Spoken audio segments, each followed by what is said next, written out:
السلام علیکم ورحمۃ اللہ وبرکاتہ۔ ایک اور مسئلہ ہماری زندگیوں سے متعلق جس کو لوگ ذکر بھی کرتے ہیں اور سوال بھی پوچھتے ہیں اور اس کو لے کر پریشان بھی رہتے ہیں کہ سر گناہ چھوڑنے کو دل نہیں کرتا، یہ کیا بات ہوئی؟ دیکھو، پہلے تو میں آپ کو ایک بات بتا دوں جو کل بھی آپ سے ذکر کی تھی کہ حدیث ہے ترمذی شریف کی، جو میں نے آپ سے کل ذکر کی تھی۔ اس کی امام حاکم کہتے ہیں اسناد درجہ صحیح کی اسناد ہے اس کی، کہ حضور صلی اللہ علیہ وآلہ وسلم کا ارشاد پاک ہے کہ ہر انسان خطا کار ہے۔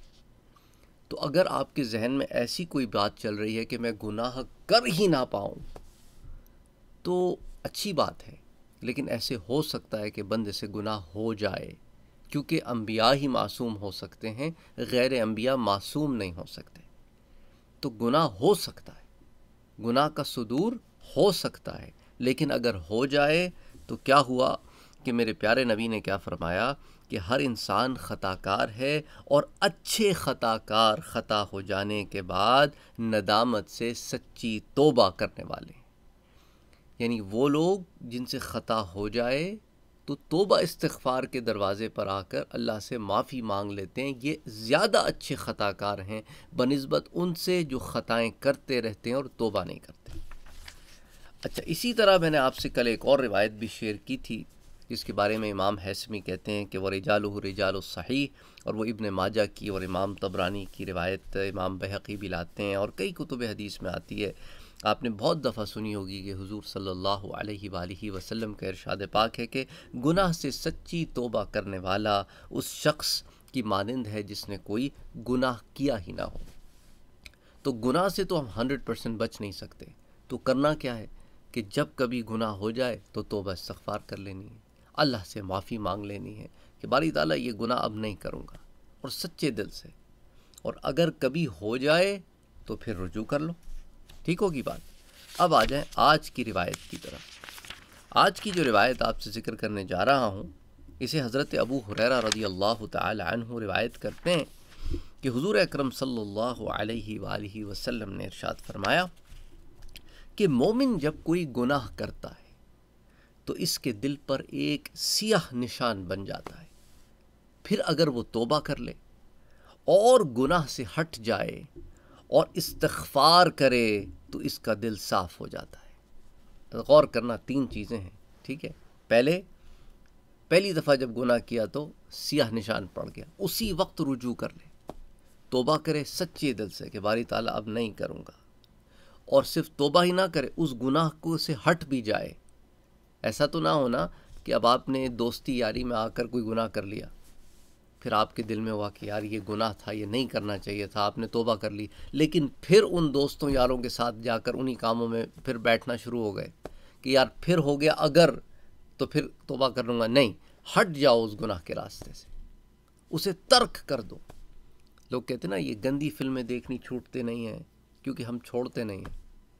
ہمیں جب ارج ہوتی ہے ہم جا کے دیکھ لیتے ہیں، ہمیں جب کوئی گناہ کی ارج ہوتی ہے، سگریٹ پینے کی ارج ہوتی ہے، سٹا لگا لیا، پتہ ہے کہ پیسے ہم جلا رہے ہیں، صحت بھی ہلکان کر رہے ہیں، ماحول بھی خراب کر رہے ہیں، پولوشن بھی کریٹ کر رہے ہیں، اور اگر چھوٹے بچے آس پاس منڈلا رہے ہیں تو ان کی صحت کی تباہی کے بھی ذمہ دار ہم ہی ہیں۔ ان کے لنگس کا کیا حال ہوتا ہے آپ کو اندازہ نہیں ہے۔ سیکنڈ ہینڈ سموکنگ تو ورسٹ ہوتی ہے فرسٹ ہینڈ سموکنگ سے۔ چھوٹے چھوٹے بچے جن سے ہم کہتے ہیں ہمیں محبت ہے، پیار ہے، ان کے لنگس کو ہم اپنے ہاتھوں سے تباہ کر رہے ہوتے ہیں، صرف اپنے یہ کشوں کے چکر میں، سگریٹوں کے چکر میں۔ انا للہ و انا الیہ راجعون۔ تو جب توبہ ہو جائے تو اس کے بعد کیا کرو؟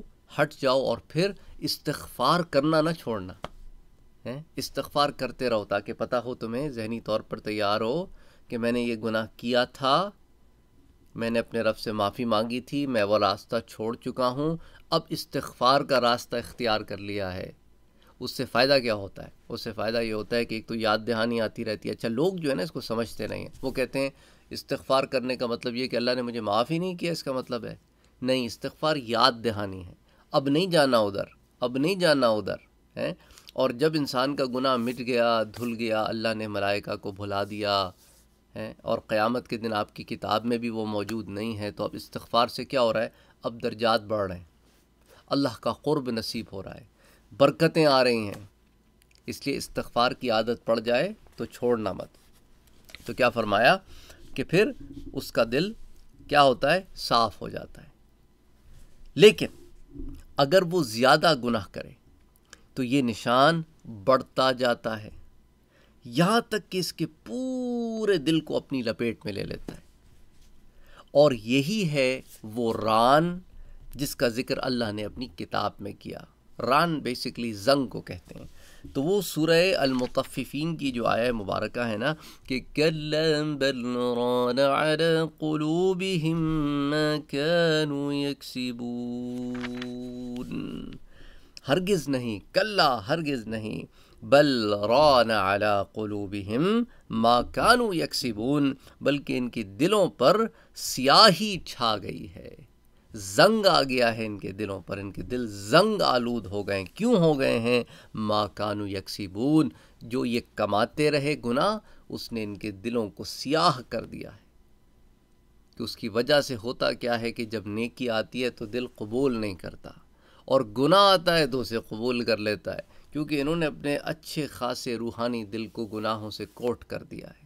تو جو کوٹنگ ہو گئی ہے پھر وہی چیز اٹریکٹ ہوتی ہے، غیر نہیں اٹریکٹ ہوتا۔ تو اب باہر کیسے آئیں؟ باہر آنے کا وہی طریقہ ہے جو پہلے بیان کیا، توبہ کرو، ہٹ جاؤ اس گناہ سے اور استغفار کرتے رہو، دیٹس اٹ۔ تو جتنا جڑو گے نا رب سے اتنا گناہوں سے دور ہوتے چلے جاؤ گے۔ یہ نماز جو ہے یہ مومن کی معراج ہے، آپ نے سنا ہوگا، رائٹ؟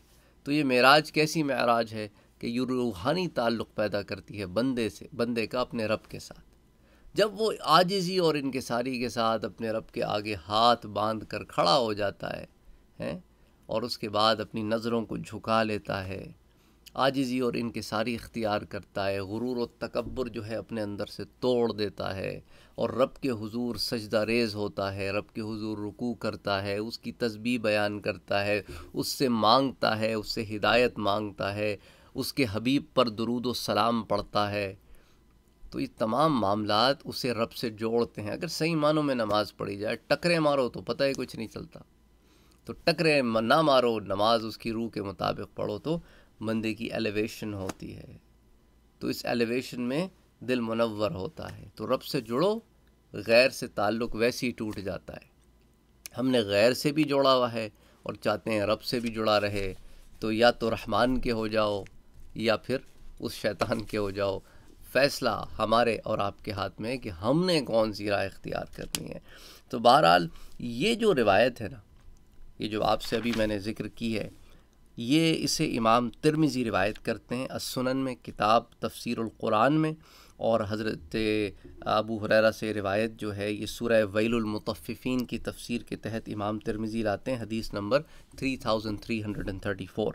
اسی طرح اسے امام ابن ماجہ بھی السنن میں لاتے ہیں، حدیث نمبر 4244، اور امام نسائی اسے السنن الکبریٰ میں لاتے ہیں، اور اسی طرح جو ہے امام حاکم المستدرک میں لاتے ہیں، امام بیہقی السنن الکبریٰ میں لاتے ہیں، شعب الایمان میں بھی لاتے ہیں، بہت ساری کتب حدیث میں آتی ہے، اور ابن حبان جو ہے اس کو الصحیح میں لاتے ہیں، حدیث نمبر 2787 سے یوں یہ درجہ صحیح کی روایت ہوتی ہے۔ اور امام ترمذی کہتے ہیں کہ ھذا حدیث حسن، اور امام حاکم کہتے ہیں کہ ھذا حدیث صحیح، اور اسی طرح کیونکہ ابن حبان کی صحیح میں آ گئی ہے تو درجہ صحیح کی روایت ہے۔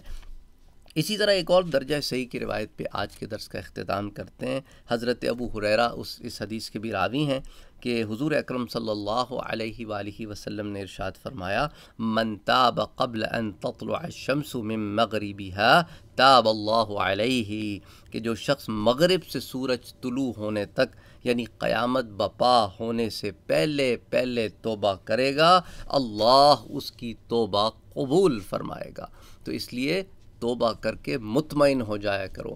میرے پاس بہت سارے سوالات آتے ہیں کہ سر گناہ کیا تھا، یہ سوالات مردوں سے بھی آتے ہیں اور عورتوں کے پاس سے بھی آتے ہیں، دونوں جینڈرز جو ہیں اس میں ایکولی پھنسے ہوئے ہیں کہ سر گناہ کیا تھا، توبہ کر لی، سکون نہیں ملتا۔ جی جب توبہ کر لی تو سکون کیوں نہیں ملتا بھائی؟ اس کا مطلب ہے کہ آپ نے توبہ کی تو ہے پر رب پر ایمان نہیں ہے مضبوط ہیں. رب پر ایمان مضبوط کرو اپنا، اور اس سے معافی مانگ لی ہے تو مانگ کے مطمئن ہو جاؤ، اور اس کے بعد استغفار کرتے رہو، اس گناہ سے ہٹ جاؤ اور استغفار کرتے رہو. اور یہ جو روایت آپ سے ابھی ذکر کی ہے اسے امام مسلم نے روایت کیا ہے صحیح مسلم میں، حدیث نمبر 2703، اور امام نسائی السنن الکبریٰ میں سے روایت کرتے ہیں حدیث نمبر 11179. پھر ابن حبان بھی اسے صحیح میں لاتے ہیں حدیث 629، اور بہت ساری کتب حدیث میں یہ روایت آتی ہے. بہرحال اپنا اور اپنوں کا خیال رکھیے، مجھ گناہگار کو اپنی دعاؤں میں یاد رکھیے کہ اللہ مجھے بھی بخش دے، مجھے بھی معاف فرما دے. آمین یا رب العالمین. اللہم صلی وسلم وبارک علی سیدنا و حبیبنا و شفیعنا محمد صلی اللہ علیہ وآلہ وسلم.